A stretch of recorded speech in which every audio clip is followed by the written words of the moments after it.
Welcome back, everybody, to the Around the Corn podcast, a show that we do once weekly for 20 minutes and then go back to our regular lives. My name is Joey. I'm here with Yukon Cornelius and the panelist who's got a new name today, Bukele Defender. Just such an unceremoniously bad hill to die on, but we'll get into that today. How you boys doing? It's a Sunday night, by the way. I think we're about 50 days from the NFL, something like that, I understand. Does it feel good? Are we ready for that? Joey, is this the camera setup that you want? We were in that kind of the three side-by-sides last week. I actually like that. Yeah. Oh, wow. Yeah, there we go. Whoa. Yeah, I'm not ready for NFL, honestly. I only get ready for it like a weekend before. I'm already watching draft content, which I'm not proud of, but I run a fantasy league, two of them actually every year, and I got to be ready. I don't know how anyone drafts for a money league without watching at least, 4 or 5 different shows, fantasy drafts, mock drafts or whatever. I'm over prepared for fantasy. Joey, underprepared for this show, but over prepared for fantasy. Do you want to talk about the fact that you blew out one of your tires over the weekend? Or no, I mean, I'm standing right now. It really doesn't feel that bad. The range of motion is not good. Yeah, I popped my ACL yesterday for sure. I am already an ACL recovery survivor, ACL injury survivor on my left knee. I did my right knee yesterday. When I did my left knee, I didn't know what it was at that time. I was so young, and I just had never looked at injuries before. Why would you? This time, the cut I was trying to make, my foot was so far out in front of me and so far to the side of me trying to make the cut that not only did I hear and feel the pop, I fucking saw it. And that was gnarly. But it's all right. I'll be fine. The surgeries they do now for ACLs are so easy. They're barely invasive anymore. They do them in a day. They don't even put you in a cast for a couple of days anymore. I'll be fine. I'm not worried about it at all. But plus, if you have a real injury like that, all your other injuries heal while you rehab that major one, which is another plus. But anyway, yeah, we're good over here. Where do you want to start? Do you want to start with Bukele? Yeah. Yukon should sum it up because there's opposing views on the outside panels here, and so I think Yukon should run point for this topic. Yeah, I'll do that. I'm also completely thrown off because I'm seeing not only my own screen, but within my own screen, 2 more of the same screens through the last year is aviators. So I have to get myself to focus. Hey, precaution. Who knows who's out there watching this podcast? So let's start. I'm going to lead off the conversation by saying I was very glad this morning to open up X and see that Predator is back at it. He's returned to X after a brief hiatus. I don't know if he went to Blue Sky or where he went, but he's back on X tweeting and pointing out that he was maybe the first to sniff out that not everything is as it seems over in El Salvador. He was quote tweeting one of his own tweets from, if you just pulled it up, Joey, maybe it's late 2023, December 2023. I think he was posting about this. Long story short, an IMF report just came out that says basically El Salvador's Bitcoin holdings have not changed, at least so far in 2025, despite the fact that they've been kind of hinting at the fact that they've been buying. My understanding was that they were buying new Bitcoin every day. It's looking more and more like maybe they were just doing internal wallet transfers. And this has got a lot of people raising their eyebrows. So let's just kick it off from there. Let's go. We'll go with the defender first, and then we'll let Joey take his victory lap because he's also been sick. So first of all, let's listen to ourselves. We're taking the IMF's word at face value. I mean, I think this is absurd. We all hate the IMF for good reason, and the fact that they have some report that somehow is saying that they're actually not buying Bitcoin. First of all, I reject the premise, and I don't believe the IMF. But secondly, let me defend Bukele, even if he isn't buying any Bitcoin. Let's say the IMF's totally right. Let's look at where we are, boys. We're in 2025. El Salvador is going to get billions of dollars in fiat currency, fiat debt. It's the same thing that sailors do in MSTR. It's the same thing that Nat Brunell and the Semler crew is trying to do. It's the same thing that Metaplanet's trying to do. You raise fiat, you buy corn. Well, they just raised billions of dollars in fiat debt, and that's because they gave some probably bullshit guarantees to the IMF that they weren't going to do much with Bitcoin. I say overall, it's a massively net positive. Everything that El Salvador has done for Bitcoin, I think they could have done nothing, and they've done a lot. And if they had to massage a little bit of their Bitcoin purchases for a couple months in order to get billions of dollars from the IMF to help their country, I'm all for it. So Bukele's playing the game. I love it. I'm supporting anything the guy does. Like some would call it massaging, others would call it accounting fraud. Joey, what do you think? Yeah. I mean, I don't think the guys at Enron were able to call it massaging when they were fucking taken to the cleaners. I would just note here, okay, that the problem for me isn't just, it's not one dimensional, all right? Bukele, for all his positives, and there are plenty, okay? You can say what you want about the guy's prison system, his desire to tie up anyone who litters in a 200-man human centipede for all of eternity and have them parade around a concrete floor for U.S. media cameras. Like, you may like that or not like it. I personally don't have a view on that. You may like or not like that his prior professional life, he was a PR guy. He was a narrative guy. He's a guy who created stories to sell ideas and seems to have done that here for Bitcoin. You may also even not have a view on the fact that, I think you brought this up, Yukon, that like these guys were using websites to quote unquote tally up their buys, that it was pointed out to them that they were double counting their purchases in a lot of instances. So this is not an isolated incident in terms of misleading the public on Bitcoin.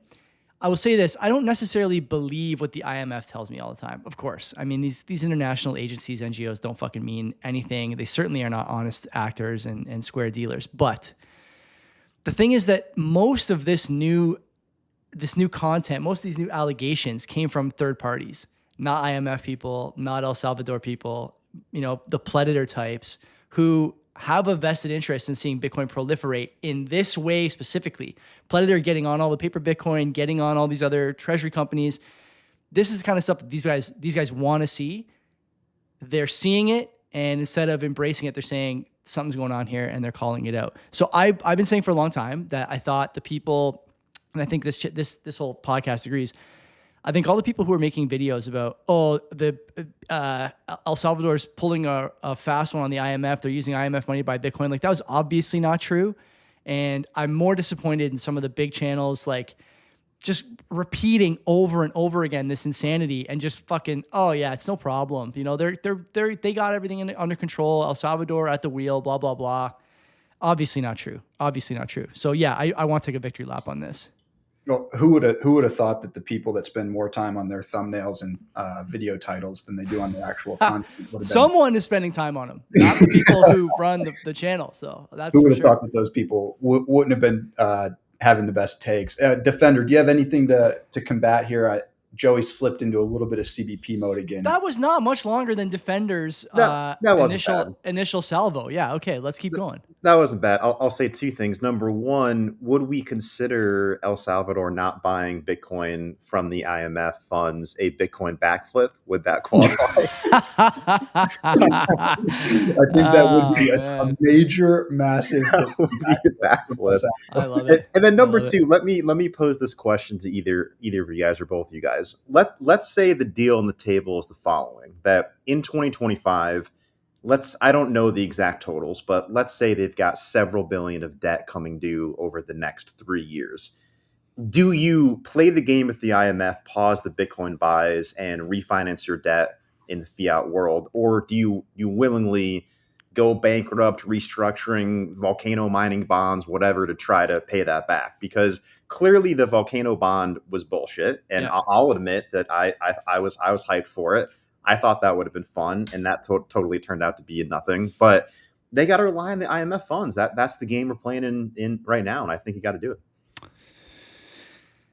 We talked about the demand for their bonds a few months back, maybe even longer than that, honestly. And I think one of the things we agreed on at the time, I was on this boat too, that Bitcoin was driving demand for bonds because it was a better debt vehicle, given that they were using Bitcoin domestically for a number of things, including mining and whatnot. It's possible now that the demand for those bonds is actually coming from insiders knowing that they were going to get back in bed with the IMF, which is a problem.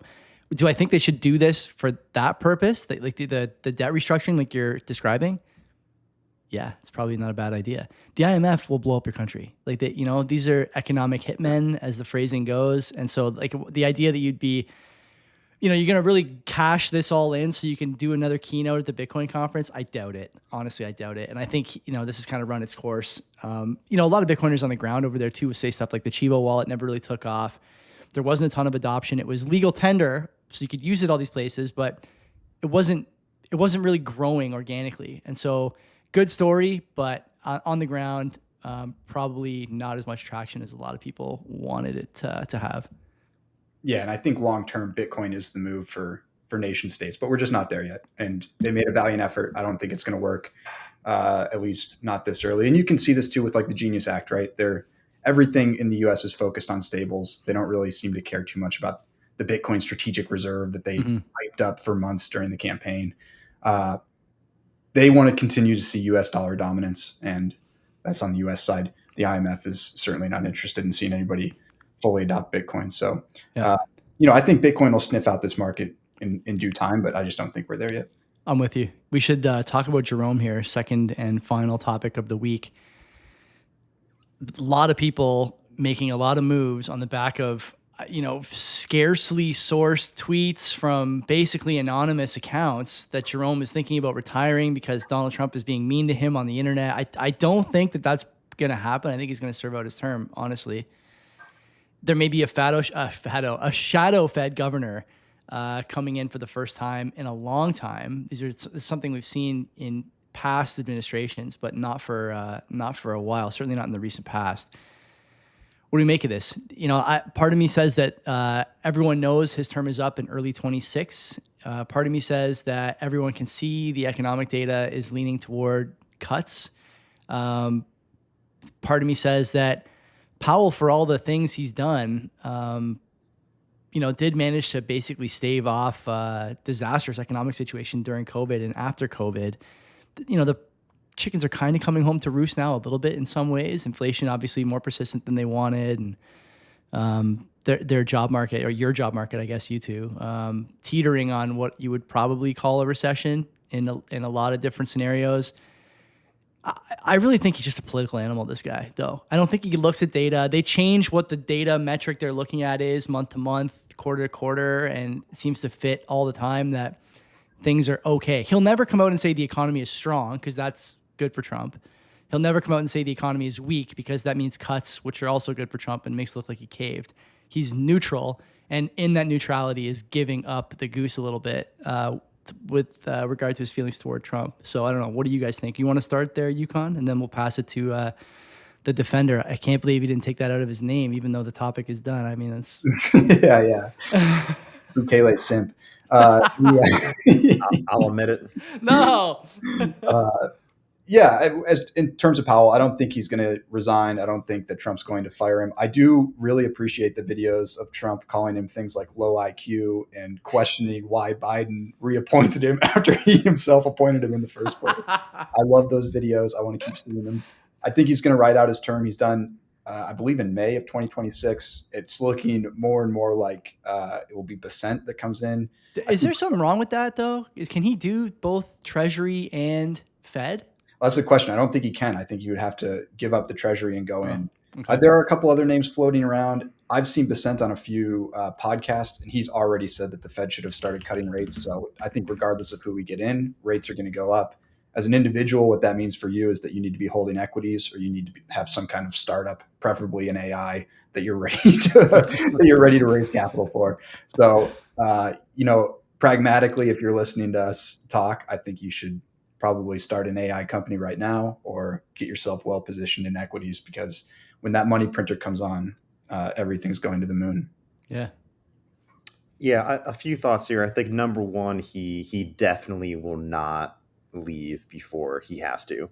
If anything, I think it's the other way, and they're trying to speak it into existence. I think it's fun. Why not? But it's not going to happen. My new theory is that he doesn't cut until the final meeting, and then he cuts 50 at the meeting just to say fuck you to Trump. Oh. That's my new theory I'm developing. So I think that's what's going to happen.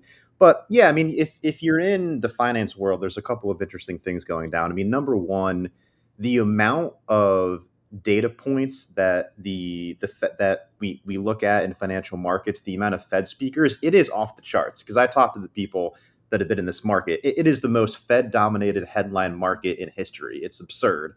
And you have this interesting dynamic where some people believe the Fed completely only looks at the data and is not political at all. And then you have some people who think they're clearly political. And what's the truth? I mean, who knows what the truth is, right? Everybody has their own view. But at a minimum, Powell saying that he can be data dependent means he can do anything he wants to do, because there's always going to be a data point that supports holding off. There's always going to be a data point that supports cutting and even raising rates. So as long as he says, quote, data dependent, the guy can do anything. And so if you think he is influenced by Trump, which frankly, even if, I think he should be influenced by Trump calling him out, I'd be pissed. It'd be an ego thing. I'd be like, fuck you, Trump, for saying I have a bad short game. So I don't think Trump's actually helping his case here by making it so it's much easier for Powell not to cut. So yeah, I think he sticks it to him. And I don't think we're getting much of anything anytime soon. And Defender, so you're saying that I shouldn't put any money into the poly market here. I'm looking at about 20, same. I have it up right now. So I do. So the 10-year I watch very closely. We were at 4.15 and we got to 4.5 in about 2 weeks. So what's going to happen? I don't know, but certainly, and if you want to get geopolitical here, I mean, why were rates cratering when oil was going up to 80 with the whole Israel-Iran situation? Topic for another podcast probably. But the Fed can do anything they want to do. They can talk any way they want to talk. They can leak things to the Wall Street Journal to print. So it's whatever Jerome wants to do, he's going to do, in my view. They got some wild names on this poly market, by the way. A deep underdog here. You can buy yes votes or yes shares for 0.1 penny, so a tenth of a cent. Chamath as the next Fed chair. Oh God, that's two besties. Generational wealth. If you can hit that bet. There's some other names on here that are a little more likely. Like obviously Besant is on here, or Besant. Lutnick also on that list. And then there's some surprises like Shelton, right? Hard money advocate.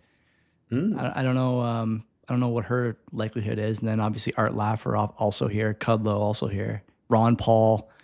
It's an interesting list. I don't know where they come up with these names, but I will say that the no announcement by December 31st dropped from 84% to 32% over the last month.